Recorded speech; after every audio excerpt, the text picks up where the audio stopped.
चल रही थी। सत्युग की नई दुनिया में तुम बच्चे काल पर भी जीत पहनते हो, अर्थात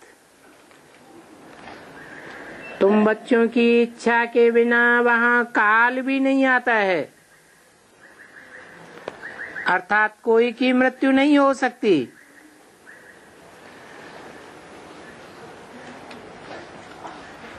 वहां तो मरना शब्द भी नहीं होता है।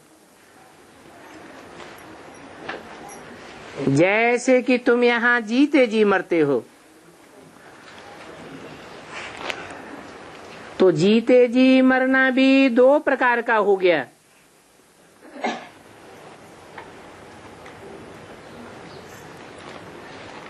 जैसे मम्मा के लिए कहेंगे जीते जी, फिर सतयुग में जानते हैं कि हम मरते नहीं हैं, सिर्फ पुराना चोला छोड़ नया लेते हैं, क्योंकि वहां तो अपन को सब अजर अमर अविनाशी आत्मा ही समझते हैं, देह तो समझते नहीं। आत्मा तो कभी मरती ही नहीं है, देह मरती है। तो वहां पुराना चोला छोड़ते हैं और नया लेते हैं, सो भी समय पर लेते हैं। समय पर पुराना चोला छोड़ते हैं, अकाले मौत तो होती ही नहीं है। सर्प का मिसाल भी देते हैं कि पुरानी खल छोड़ करके नहीं लेता है। तो ये सर्प का मिसाल भी सतयुग में लगता है, यहां से नहीं लगता है, क्योंकि यहाँ पर तो हम नई खल लेते ही नहीं हैं।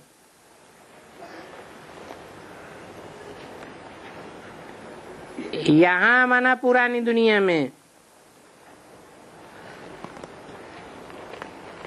ये भ्रमरी का मिसाल अभी का है।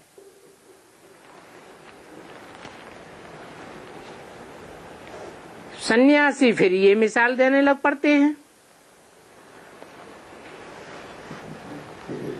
अभी तुम तो जानते हो कि अभी के यादगार भक्ति मार्ग में चलते हैं,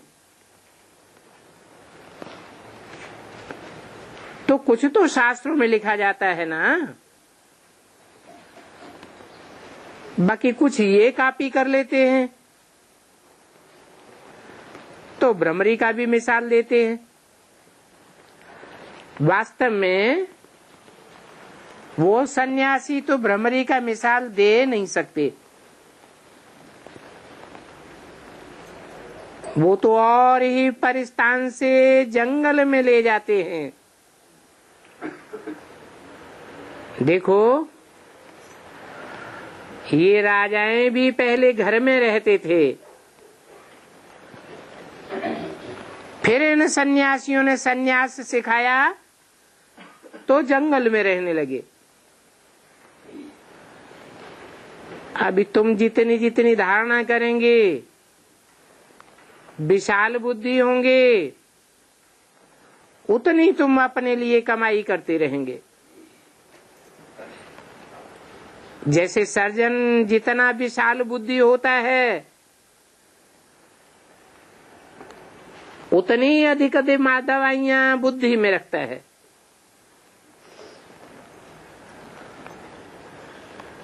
और फिर उतनी ही उनकी कमाई भी होती है। तो यहाँ भी ऐसे है, तुम बुद्धिमान बाप के बुद्धिमान बच्चे हो ना, तो बुद्धि में ढेर सारी पॉइंट्स रहनी चाहिए। वो तो सर्जन होते हैं, LLB होते हैं, वो कोई 25,000 भी एक केस में कमा लेते हैं।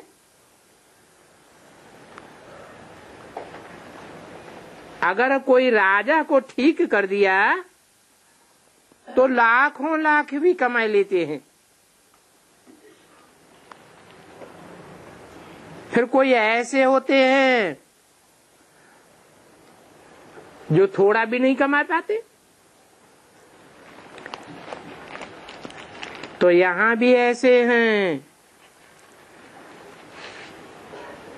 कोई तो ऐसे हैं जिनको ज्ञान के एक भी पॉइंट की धारणा नहीं होती, और कोई कोई तो बड़े दूरंदेशी है, विशाल बुद्धि है, खुद भी विशाल बुद्धि बनते हैं, औरों को भी बनाते हैं।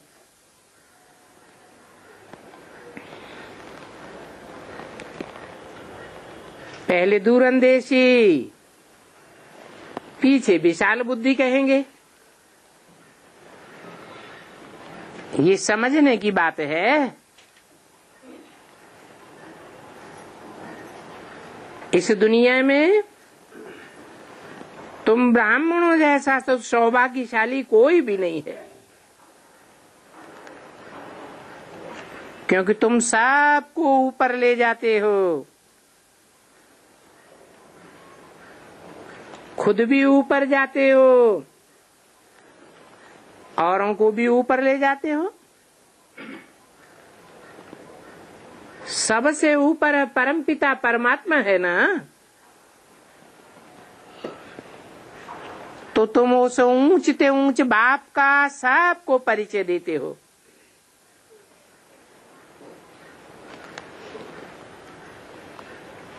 तो तुम सबसे बड़े जानकार ठहरे। जो बच्चे होते हैं उनको बाप की जानकारी तो होती है ना। तुम तो बेहद के बाप के बेहद के बच्चे हो, बेहद के बाप से बेहद का वर्षा लेते हो। ये बेहद का बाप पारलौकिक बाप है, वो तो लौकिक बाप होते हैं। वो लौकिक बाप तो काम कटारी के नीचे डाल देते हैं।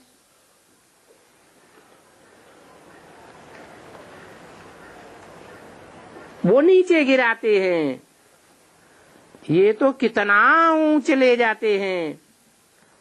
तब तो सारी दुनिया पारलौकिक बाप को याद करती है। अभी वो पारलौकिक बाप आए हुए हैं, ऊंचते ऊंच बाप, ऊंचते ऊंच धाम में रहने वाला। कहाँ पतित दुनिया में पतित तन में आए हैं, क्योंकि तुम्हारा अब 84 का चक्कर पूरा हुआ। तो साजन आया है लेने के लिए। एक बच्ची की कहानी भी है कि राजा ले आया तो बच्ची को अच्छा नहीं लगा, तो फिर वापस भेज दिया। यहाँ भी ऐसे हैं जिनकी बुद्धि में ज्ञान की धारणा होती ही नहीं है। जब ज्ञान की धारणा होती नहीं है तो वो खुद ही चली जाती है। बाप थोड़े ही कहते किसी को कि तुम घर चले जाओ।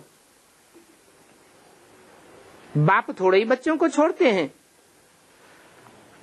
बच्चे ही बाप को छोड़ करके चले जाते हैं। इसमें बाप क्या करे? समझाने वाला तो है परमपिता परमात्मा। जरूर ब्रह्मा द्वारा ही समझाते हैं। वेदों का, शास्त्रों का सार बताते हैं।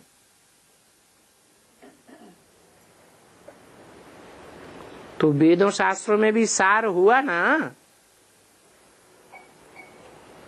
नहीं तो कैसे बताते हैं।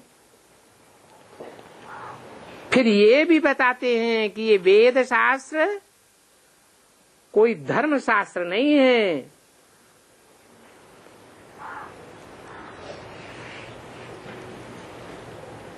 धर्मशास्त्र तो तुम्हारा एक ही गीता है। ये वेद शास्त्र तो गीता के पत्ते हैं, कहेंगे कि बाल बच्चे हैं।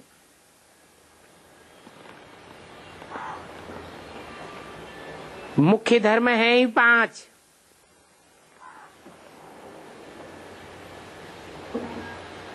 उन 5 धर्मों में उत्तम से उत्तम धर्म है ब्राह्मण धर्म।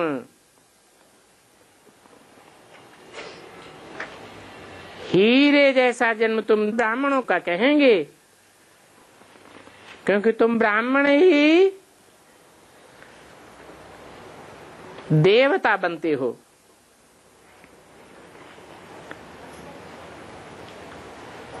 जब देवता बनते हो तो सतयुग में सोने समान जन्म कहा जाता है। अभी तो तुम ऊंचे से ऊंचे युग में हो। ये हीरे समान युग है, जहां तुम हीरे जैसा जन्म धारण करते हो।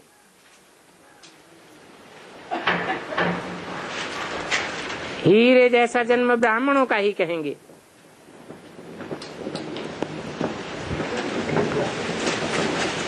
ये लीप युग है, धर्माऊ युग है, बहुत कल्याणकारी युग है। भक्ति मार्ग में भी इसकी यादगार में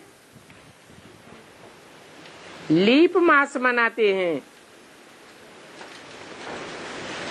वो धर्माऊ मास कहते हैं।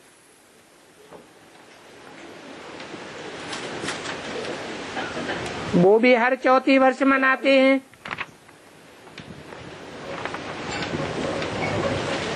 यहाँ का ही फाउंडेशन है। तो ये कल्याणकारी संगम युग है, जो 4 युगों के बाद आता है। और जितने भी संगम युग हैं, सतयुग त्रेता कहो, त्रेता द्वापर कहो, द्वापर कलयुग कहो,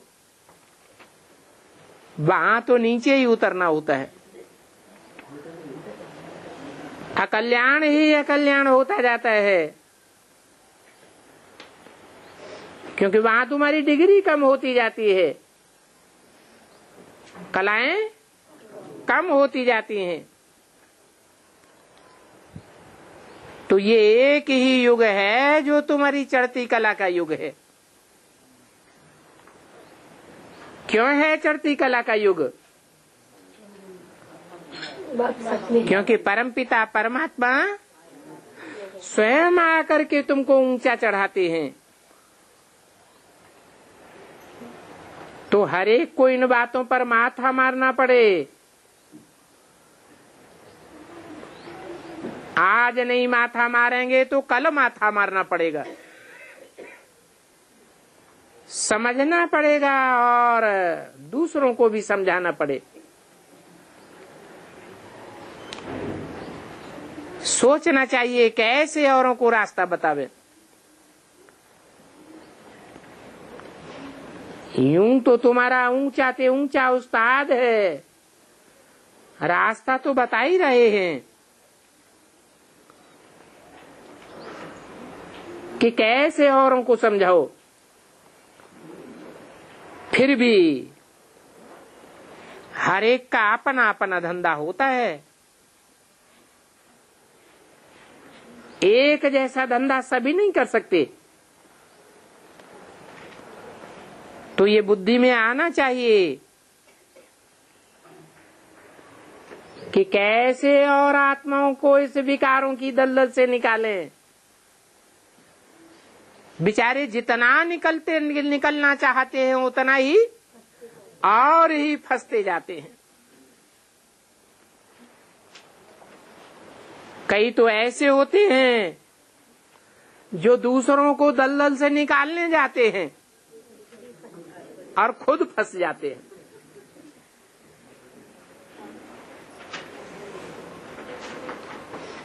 कई कुमार ऐसे हैं,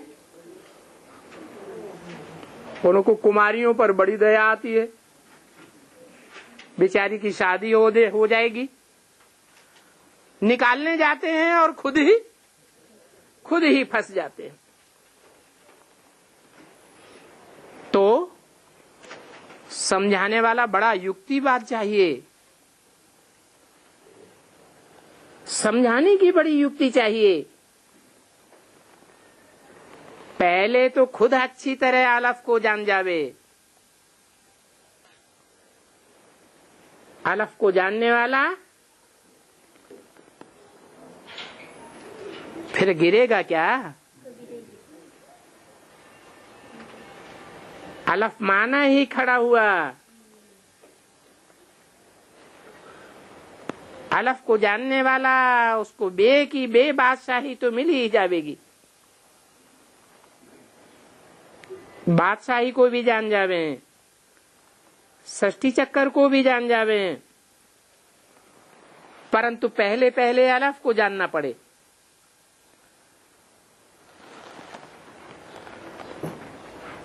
कोई भले 1000 बार भी लिख करके देवे,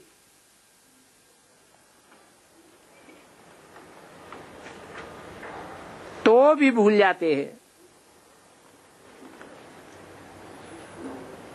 लिखे कि अलफ कौन है, पूरा पता बतावे, तब यहाँ बैठने लायक बने। कोई तो ऐसे भी निकलते हैं, आदि में ऐसे भी निकले थे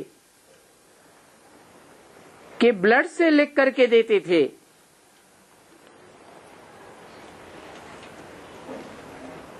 ब्लड से लिख करके देने वाले भी फिर चले जाते हैं।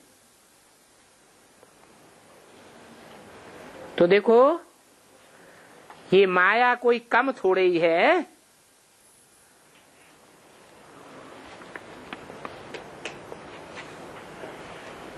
कोई तो ऐसे हैं जो सच्चे सच्चे होकर के नूरे नहर महल बन करके चलते हैं।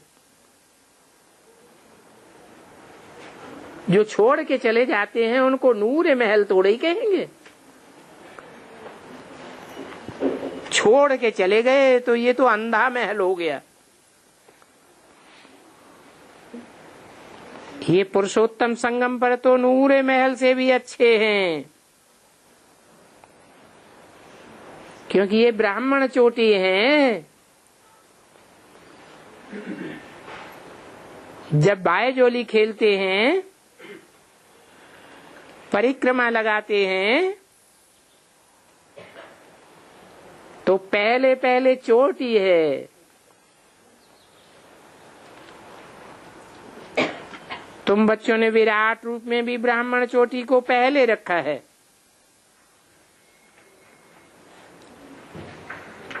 ये तुम्हारी समझ की बात है।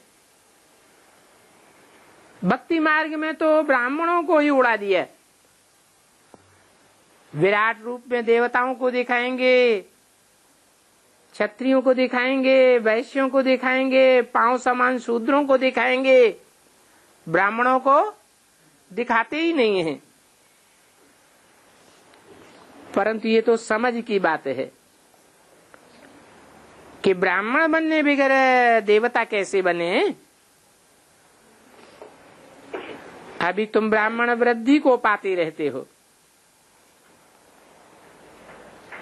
नए नए आते ही रहते हैं, ऐड होते रहते हैं।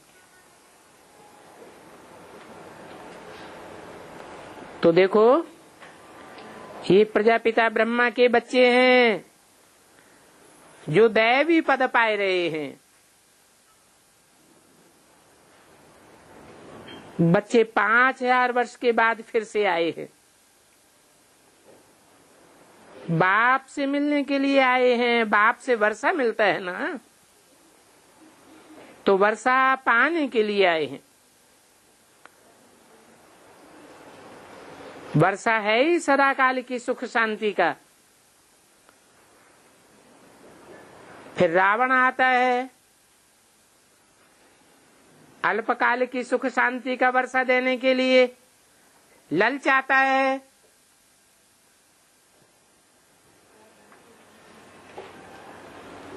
पहले थोड़ी लालच देता है, फिर सदा काल की दुख और अशांति दे देता है। रावण आता है तो उनका भी राज्य आधा कल्प चलता है। अभी तो तुम्हारी बुद्धि में बैठ गया कि ये रावण राज्य खलास होता है। रावण राज्य खलास तब होता है जब तुम्हारी नंबरवार दीपमाला जग जाती है। अभी दीपमाला जग रही है ना। कब जगाते हैं दीपमाला? दीपावली कब होती है? अवली माने कतार। जब रावण मरता है। मरता नहीं, जलाए देते हो। कोई चीज जलाए दी जाती है तो क्या बचता है? राख हो जाता है। अच्छा, ओम शांति।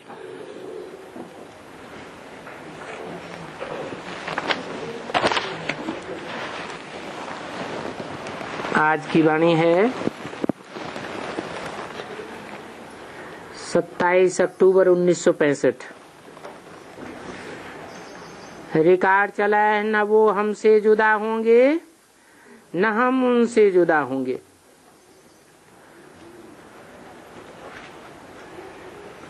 अभी बाप ने बच्चों को अच्छी रीत बैठ करके समझाया है।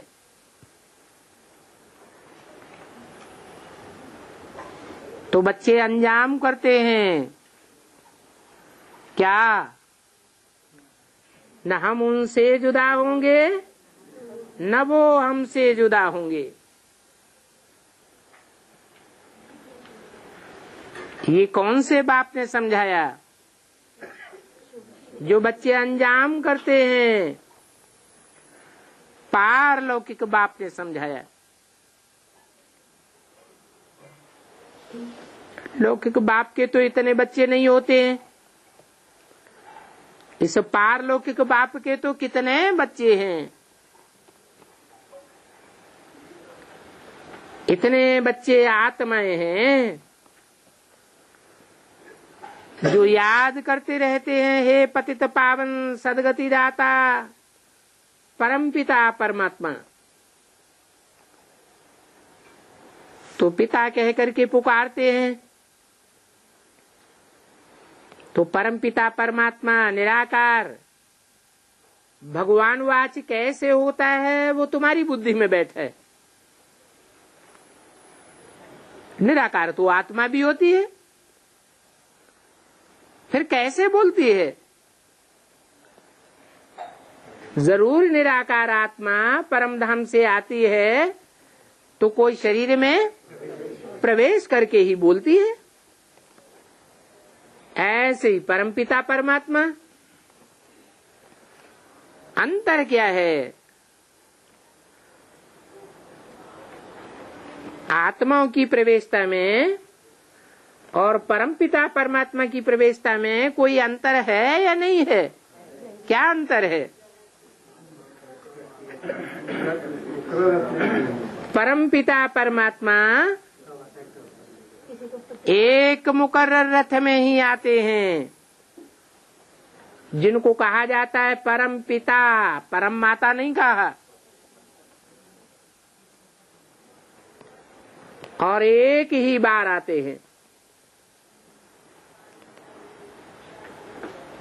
वो परमपिता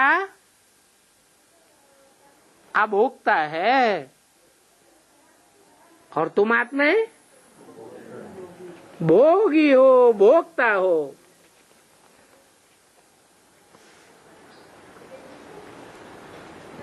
परमपिता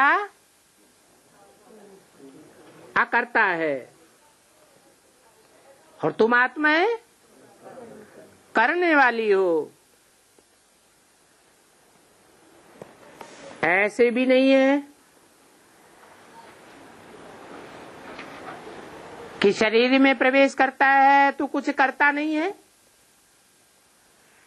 करता तो है, परंतु जो करता है उसका कर्म बंधन उसको नहीं लगता है, इसलिए यह करता है।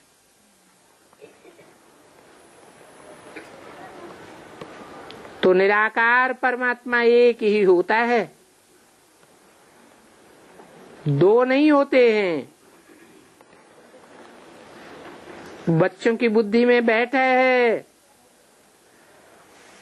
कि ऊंचे से ऊंचा भगवंत है, वो कहाँ रहता है? जहाँ आत्माएं रहती हैं वहाँ परमपिता परमात्मा भी रहता है। फिर अंतर क्या है? वो जन्म मरण के चक्र में नहीं आता और आत्माएं जन्म मरण के चक्र में नीचे उतरती हैं। ईश्वर प्रभु भगवान कहने से सुख का वर्षा लेने की बात नहीं होती है, ये तो भक्त कहते हैं। वर्षा लेने की बात कब पैदा होती है? जब तुम बच्चे बाप का संबंध जोड़ते हो। बाप कहने से वर्षा याद आता है, माता कहने से भी वर्षा याद नहीं आता है।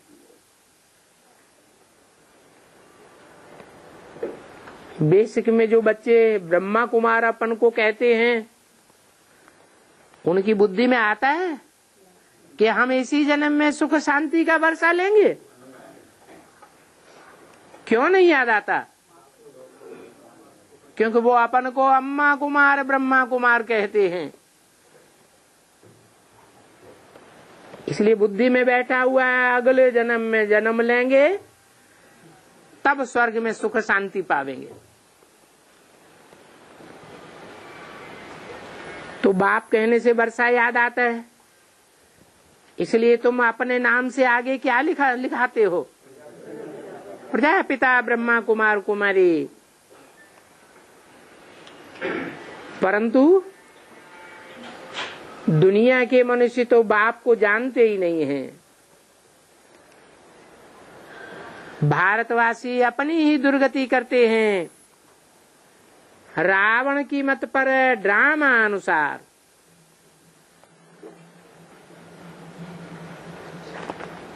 भारतवासी किस बात पर अपनी दुर्गति कर देते हैं? मुख्य नहीं, गीता में भगवान के बदली कृष्ण बच्चे का नाम ठोंक दिया। कृष्ण बच्चे को गीतापति भगवान बनाए दिया। कितना जुल्म कर दिया! ये तो बड़ा भारी पाप हो गया। अब कृष्ण बच्चा तो पतित पावन हो ही नहीं सकता। क्यों?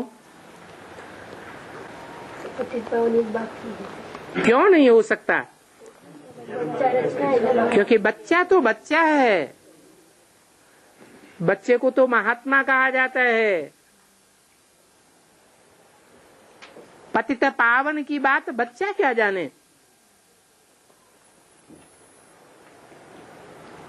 वो कृष्ण बच्चा न पतित पावन हो सकता है न सदगति दाता हो सकता है। जब तक कोई को ये पता न पड़े कि बाप निराकार है और गीता का भगवान निराकार है, जब तक ये बात नहीं समझे तब तक दुर्गति में है। क्यों? सदगति कोई कर नहीं सकता, क्योंकि सदगति कोई देहधारी नहीं कर सकता। जिसकी बुद्धि देह में धरी हुई है वो देहधारी कहा जाता है। वो सदगति कैसे करेगा? सदगति करने वाला तो एक बाप निराकार है, और ऐसे भी नहीं है बिंदु बन करके सदगति करते हैं। कोई साकार तन में प्रवेश करके सदगति करते हैं। तो पहले सदगति किसकी होती है? जिस तन में प्रवेश करते हैं पहले उसकी सदगति करते हैं, तब सदगुरु कहाते हैं। बिंदी को सदगुरु कहा जाता है या साकार को सदगुरु कहा जाता है? सदगुरु तो दलाल होता है। तो ये बहुत बड़ी भूल हो गई जो कृष्ण को गीता का भगवान समझ लिया। कहाँ फाउंडेशन पड़ा इस भूल का? जरूर ब्राह्मणों की संगम युगी दुनिया में ही इस भूल का फाउंडेशन पड़ गया। अधूरी पढ़ाई पढ़ने वाले ब्राह्मणों ने ब्रह्मा और फिर कृष्ण की आत्मा को ही गीता का साकार भगवान समझ लिया। परंतु ब्रह्मा की तो भक्ति मार्ग में पूजा भी नहीं होती, मंदिर भी नहीं बनते, मूर्तियां भी नहीं बनती। सदगति दाता बाप, उनकी तो मूर्तियां भी बनती हैं, पूजा भी होती है, मंदिर भी बनते हैं। तो कितनी बड़ी भूल हो गई। बाबा तो बहुत समझाते रहते हैं, परंतु बच्चों की बुद्धि में अब तक नहीं बैठा है। क्या कि गीता का भगवान कृष्ण उर्फ ब्रह्मा की आत्मा नहीं है। तो पहले पहले ये समझाना है कि ब्रह्मा विष्णु शंकर तो सूक्ष्म शरीरधारी हैं और मनुष्य तो स्थूल शरीरधारी होते हैं। परंतु सूक्ष्म देहधारी को बाप नहीं कहा जाता है। कोई कहता है भूत प्रेत को बाप, कहा नहीं जाता है। बाप तो निराकार परम पिता परमात्मा को कहा जाता है। इसका मतलब जब तक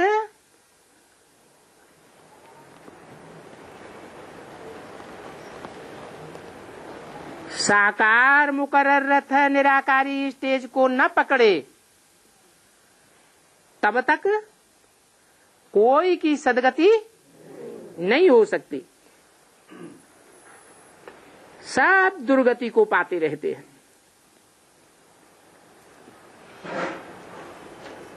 बाप तो कहा ही जाता है परमपिता परमात्मा निराकार को।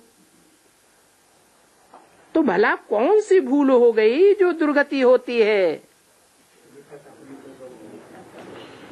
शूटिंग पीरियड में भी दुर्गति होती है। 70-71 साल हो गए, दुर्गति हो रही है, सदगति हो रही है।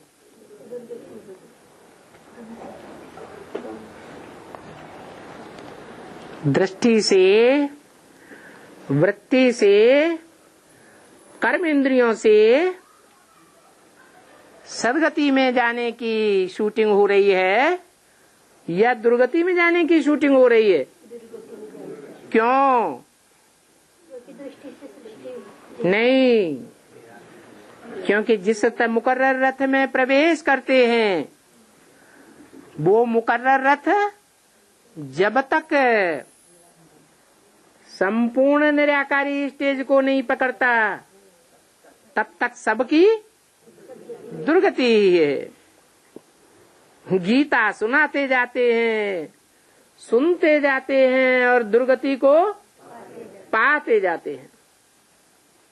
बुद्धि में निश्चय अनिश्चय का चक्र चलता ही रहता है। बाप से सच्ची गीता सुनने से सदगति मिल सकती है, परंतु बुद्धि में पहले ये बैठे कि सच्ची गीता सुनाने वाला एक ही निराकार परमपिता परमात्मा है। एक दो नहीं, एक ही निराकार परमपिता परमात्मा। झूठी गीता सुनते सुनते तो झूठे बनते गए। तो कोई भी आवे उसको पहले पहले बाप का परिचय देना है। ये मूल बात है। क्या? बाप का परिचय देना। क्या परिचय देंगे?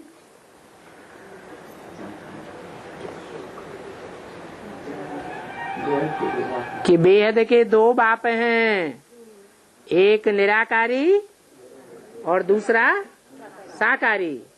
एक जन्म मरण के चक्र से न्यारा है और दूसरा जन्म मरण के चक्र में आने वाला है। एक अभोक्ता है, एक भोगी है। परंतु जो मुकर्रर रथधारी भोगी है, जन्म मरण के चक्र में आने वाला है, वो जब तक जन्म मरण के चक्र से न्यारा न बन जाए, अभोक्ता न बन जाए, निराकारी स्टेज वाला न बन जाए, तब तक कोई की सदगति नहीं हो सकती। तो ये मूल बात है, परंतु बच्चों की बुद्धि में ठीक तरह बैठा नहीं है। न बैठने के कारण घड़ी घड़ी निश्चय अनिश्चय के चक्र में आते रहते हैं। तभी बाबा ने पोस्टर भी छपवाया है कि गीता का भगवान कृष्ण बच्चा है या परमपिता परमात्मा है। परंतु पोस्टर छपाने से भी ये किसी की बुद्धि में नहीं आया। ये बात बुद्धि में आनी चाहिए ताकि ये पोस्टर सभी भाषाओं में छपाएं। उस पोस्टर में शिव का और कृष्ण का चित्र भी डालो। शिव तो बिंदी है, बिंदी का चित्र खींचा जा सकता है क्या? तो चित्र कैसे डालें? जरूर जिस साकार तन में मुकर्रर रूप से प्रवेश करता है, उस साकार तनधारी को पहचानना पड़े, तब कहा जाए ये शिव का चित्र है। क्योंकि ये मूल बात है। भक्ति मार्ग में शिव के ढेर मंदिर बने हैं। उन मंदिरों में शिव का चित्र है या नहीं है? हैं? कौन सा चित्र है? लिंग रूप में दिखाते हैं और देवताओं की अन्य इंद्रियों की पूजा करते हैं और शिव की लिंग की ही पूजा करते हैं। तो जब तक ये बात बुद्धि में न बैठे तब तक चाहे मैगजीन दो, चाहे गीता दो, चाहे योग का किताब दो, धूल भी नहीं समझेंगे।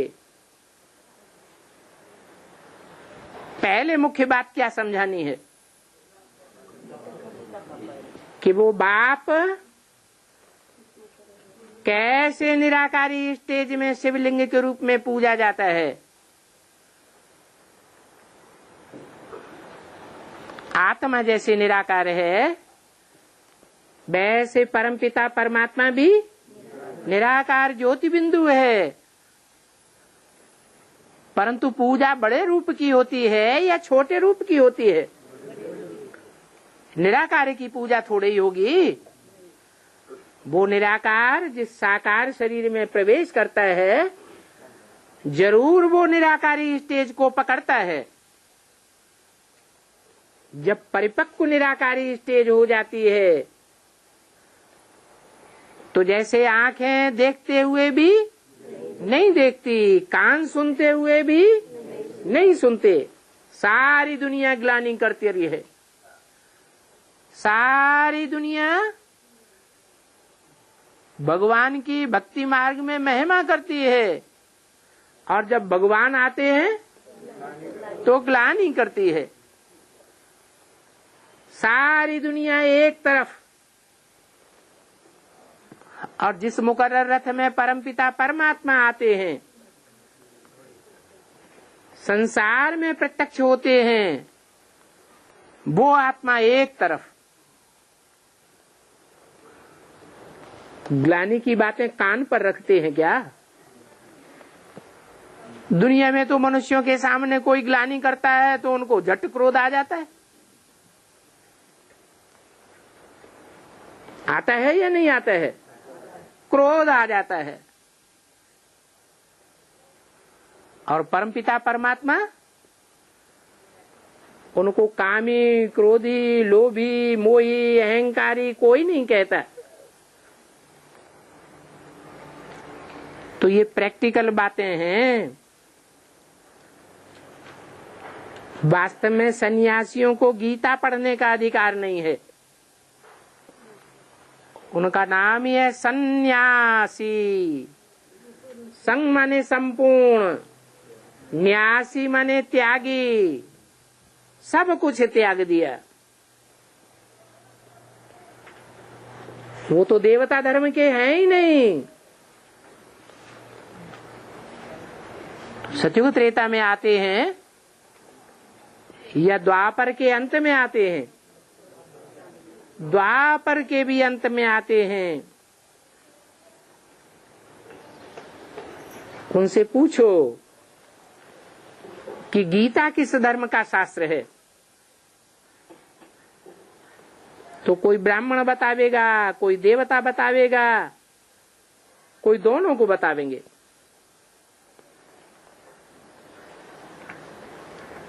परंतु गीता देवताओं को सुनाई गई या ब्राह्मणों को सुनाई गई या शूद्रों को सुनाई गई? ब्रह्मा बाबा के मुख से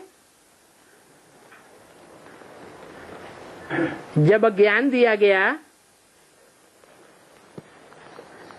तो किसको सुनाया? ब्राह्मण को सुनाया। दुनिया में ब्राह्मण थे? ब्रह्मा द्वारा शूद्रों को ब्राह्मण बनाया जाता है, फिर बाप आकर उन ब्राह्मणों को देवता बनाते हैं। तो गीता है ब्राह्मणों का शास्त्र। ये कहना ठीक है, जैसे बाइबल क्रिश्चियन धर्म का शास्त्र है, तो गीता को सिर्फ देवता धर्म का शास्त्र नहीं कहेंगे। क्यों?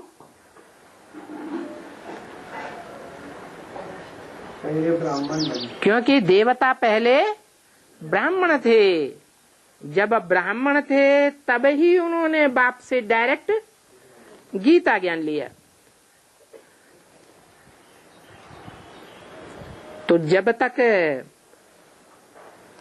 ब्रह्मा से नहीं मिलाया तो ब्राह्मण तो कहा ही नहीं जाता। कहते भी हैं ब्राह्मण देवी देवताय नमः। बाबा ने बताया है कि तुम ब्राह्मणों को ज्ञान होता है और देवताओं को तो ज्ञान होता ही नहीं है। और वो ये भी नहीं जानते कि गीता कोई हमारे धर्म का शास्त्र है। कौन? देवताओं की बुद्धि में ये भी नहीं होता है। तो गीता ज्ञान है तुम ब्राह्मणों को, तो सिर्फ ब्राह्मण धर्म का भी शास्त्र गीता नहीं कहेंगे। क्यों? क्योंकि बाप आकर 3 धर्म स्थापन करते हैं, ब्राह्मण, देवता और जो फेल होते हैं वो क्षत्रिय वही कहे जाते हैं। तो तीसरा क्षत्रिय धर्म इसमें आ ही गया। वो भक्त लोग तो कह देते हैं हिंदू धर्म का शास्त्र है गीता, आर्यों का शास्त्र भी कह देते हैं। अरे ये आर्य समाज तो कल दयानंद ने स्थापन किया था। भले ही नया धर्म है परंतु वो तो सब अभी अनार्य बन गए हैं। आर्य माना ही श्रेष्ठ, धर्म कर्म श्रेष्ठ है, यह भ्रष्ट हो गया है। ये देवी देवता धर्म के तो हो ही नहीं सकते। क्यों? आर्य समाजी देवी देवता धर्म के क्यों नहीं हो सकते? क्योंकि वो देवताओं को मानते ही नहीं, पूजते ही नहीं। तो मूल बात बतानी है कि गीता का भगवान कौन है।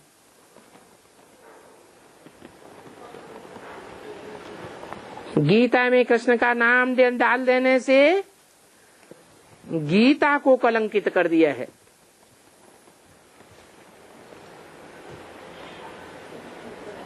इसलिए बाबा ने पोस्टर छपवाए हैं। जब तक मैगजीन में ये मूल बात नहीं आई है तब तक मैगजीन भी बरतनाटे पहनी है। बाकी जो तिक तिक करते हैं उससे कोई समझ नहीं सकेगा, क्योंकि इन तिक तिक करने वालों का बुद्धियोग टूट गया है। तो जो ज्ञानामृत पत्रिका अभी तक छपी है उससे ये बात साबित हुई है क्या कि गीता का भगवान कृष्ण उर्फ ब्रह्मा नहीं है। कहेंगे बुद्धि योग टूटा हुआ है, झूठी गीता सुनते रहते हैं। ब्राह्मणों के लिए झूठी गीता कौन सी हुई है? ब्रह्मा मुख से जो चलाई हुई मुरलियां हैं उन मुरलियों में आदि में ही लिखा हुआ है पिताश्री ब्रह्मा। तो नाम किसका डाल दिया? कृष्ण बच्चे का नाम डाल दिया। झूठी गीता हो गई। सच्ची गीता तो तब है जब गीता ज्ञान अमृत कहा जाता है।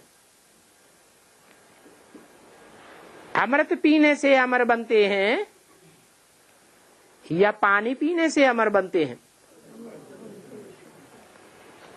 पानी को बिलोएंगे तो कुछ भी नहीं निकलेगा, दूध को बिलोने से मक्खन निकलता है। तो पोस्टर पर शिव बाबा की महिमा लिखो और दूसरी तरफ कृष्ण की महिमा लिखो। उन्होंने पोस्टर बनाया, तो जहां शिव बाबा लिखा है वहां चित्र किसका डाल दिया है? 32 किरणों वाली बिंदी का चित्र डाल दिया। तो 32 किरणों वाली बिंदी कैसे ज्ञान सुनावेगी? उसको कैसे गीता ज्ञान दाता कहा जाएगा? तो एक तरफ कृष्ण की महिमा लिखो और दूसरी तरफ रचयिता बाप की महिमा लिखो।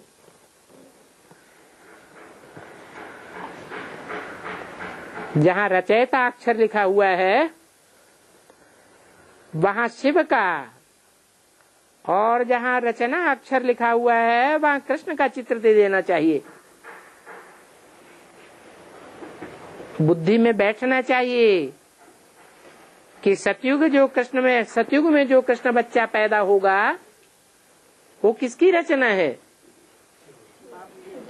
बाप की रचना है। वो बाप बिंदी होगा या साकार होगा?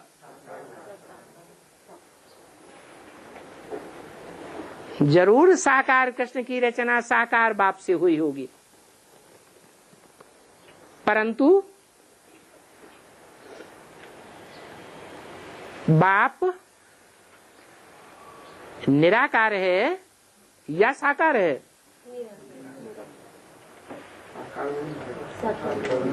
साकार शरीर में होते हुए भी ऐसा निराकार है जो वाइब्रेशन मात्र से ही बच्चों की पैदाइश कर देता है।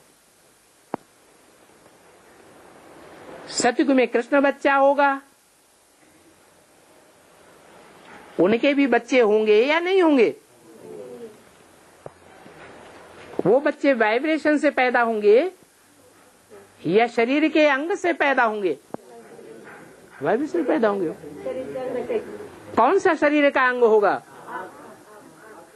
श्रेष्ठ अंग होगा। देवताओं को श्रेष्ठाचारी कहते हैं।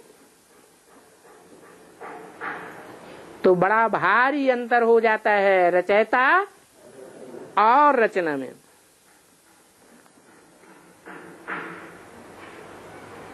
ये गीता के भगवान का पोस्टर बड़ा है, चाहो तो छोटा भी बना सकते हो। प्रिंटिंग पर भी बन रहे हैं।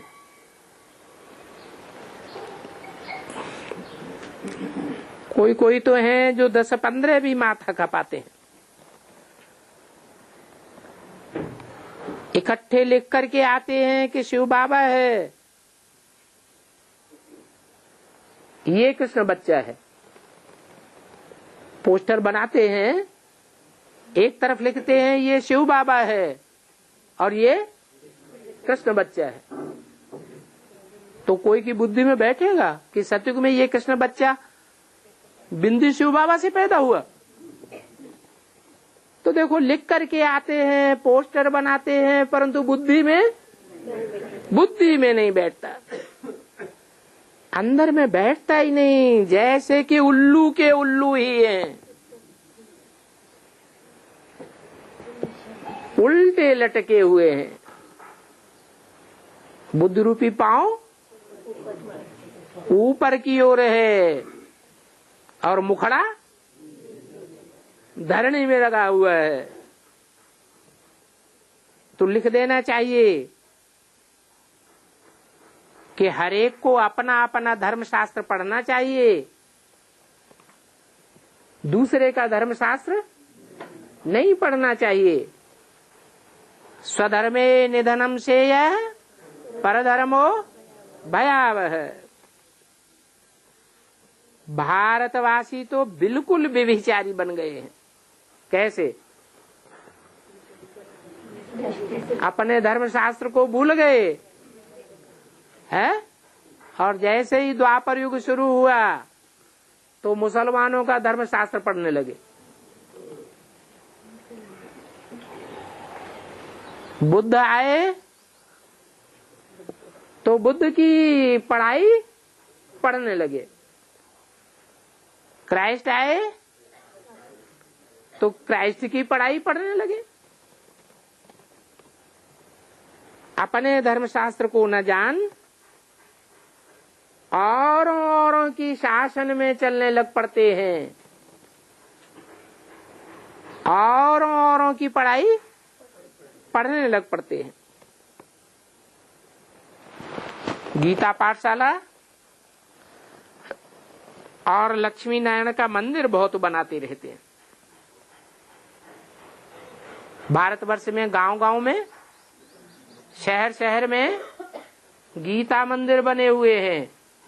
कई की यादगार, गीता पाठशालाओं की यादगार गीता मंदिर बने हुए हैं। मंदिर माने घर। और लक्ष्मी नारायण के मंदिर भी बने हुए हैं। लक्ष्मी नारायण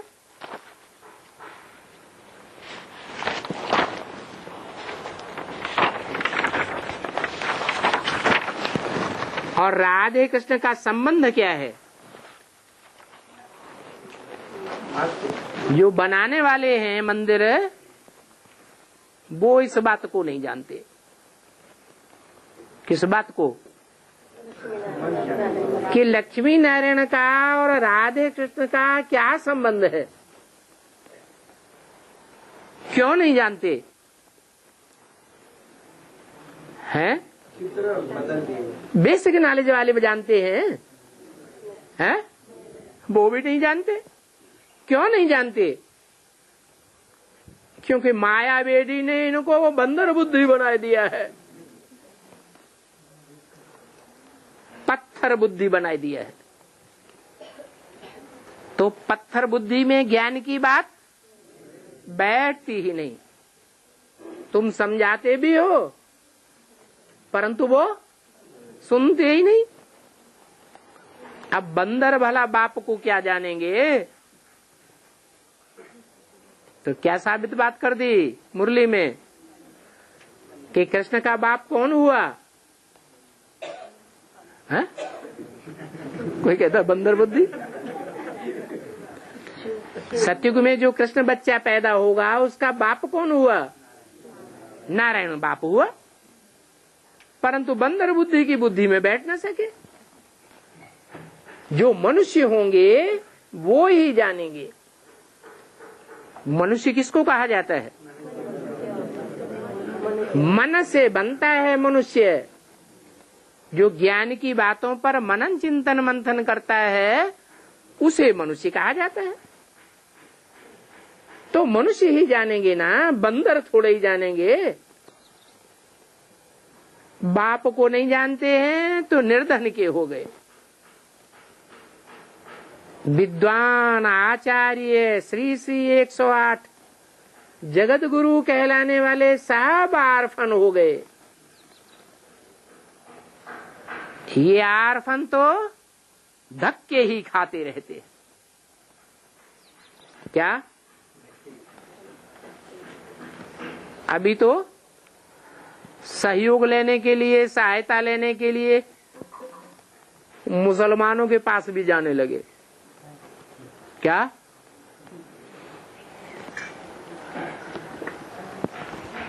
क्यों जाने लगे?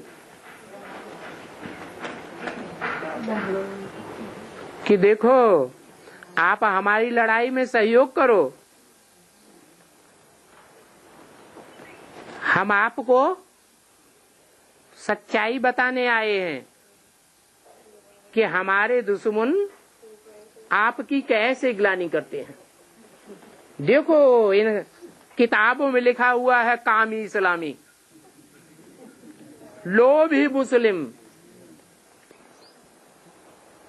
ये हमारे और तुम्हारे दोनों के दुश्मन है।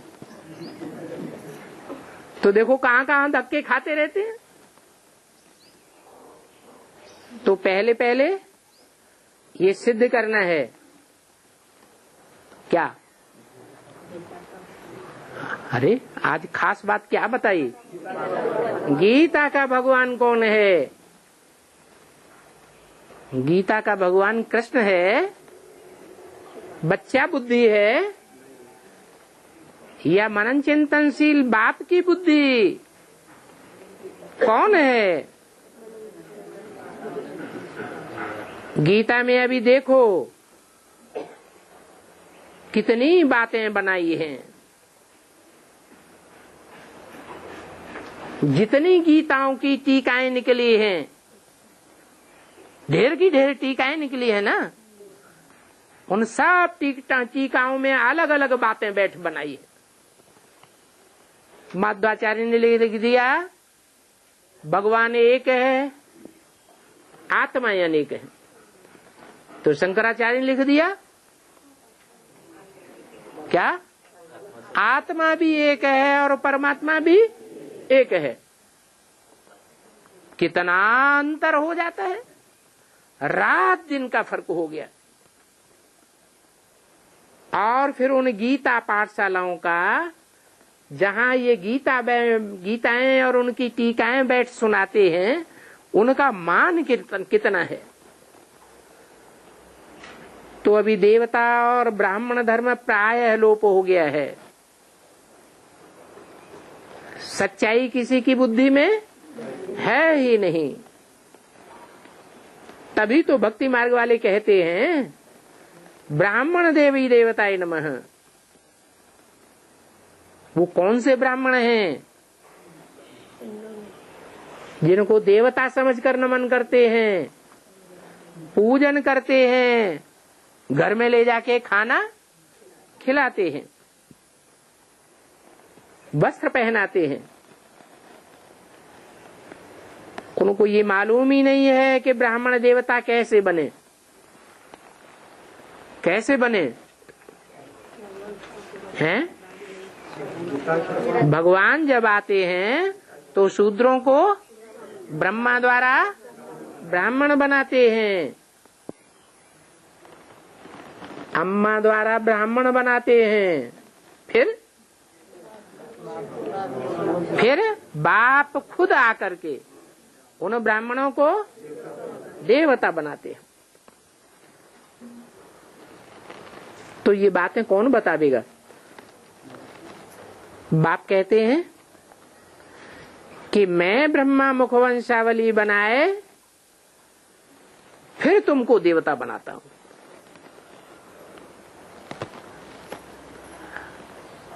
कि किसकी वंशावली बनाए?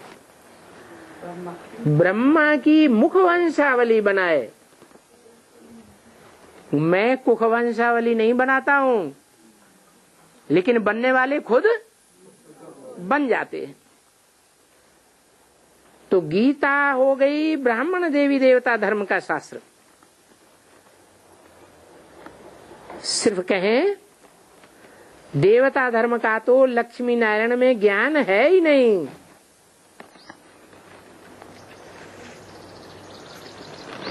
कौन से लक्ष्मी नारायण होते हैं जिनमें देवी देवता धर्म का ज्ञान नहीं होता है? वो तो सतयुग के लक्ष्मी नारायण हैं। इसलिए जो भी बिरला मंदिर हैं उनमें दो प्रकार की मूर्तियां मिलती हैं। एक संगम युग की यादगार विष्णु की मूर्ति और एक लक्ष्मी नारायण की मूर्ति। तो ये बातें समझने की हैं। भला कौन समझावे? शिव बाबा ही सुनाते हैं। ये रुद्र यज्ञ तो मशहूर है। कहते हैं कि रुद्र यज्ञ से विनाश ज्वाला निकली। अब कहाँ रुद्र यज्ञ और कहाँ कृष्ण? कृष्ण जो बच्चे के रूप में दिखाते हैं, वो बच्चे के रूप में जो कृष्ण है वो रौद्र रूप धारण करता है या सौम्य रूप है? ब्रह्मा का सौम्य रूप है या रौद्र रूप है? सौम्य रूप है। तो देखो रुद्र में और कृष्ण में तो कितना फर्क है।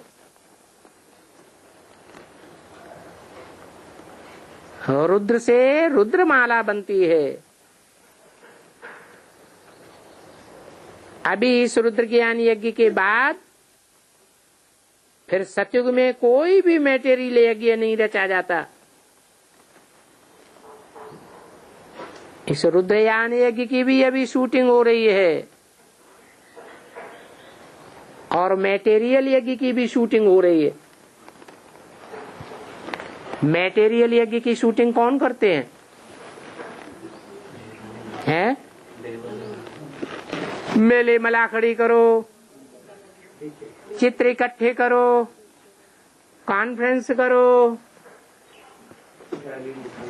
रैली निकालो, ये सब मटेरियल इकट्ठे करने की बातें हैं। फिर रथ पर झांकी निकालो, तो मटेरियल तो इकट्ठा करना पड़े ना। जब ज्यादा आफतें आती हैं तो आफतों को दूर करने के लिए मटेरियल यज्ञ रचते हैं कि आफत मिट जाए। अब वहां नई दुनिया में तो कोई आफत होगी ही नहीं जो वहां मटेरियल यज्ञ रचा जाए। गीता में रुद्र यज्ञ का लिखा हुआ है, फिर गीता में भगवान वाच भी लिखा हुआ है। तो गीता में आटे में लून मिसल सच्चाई है, बाकी तो सब झूठा कर दिया है। कैसे? गीता की अनेक प्रकार की टीकाएं करके सारी गीता को झूठा कर दिया। तो इन बातों पर विचार सागर मंथन करना है। अच्छा, ओम शांति।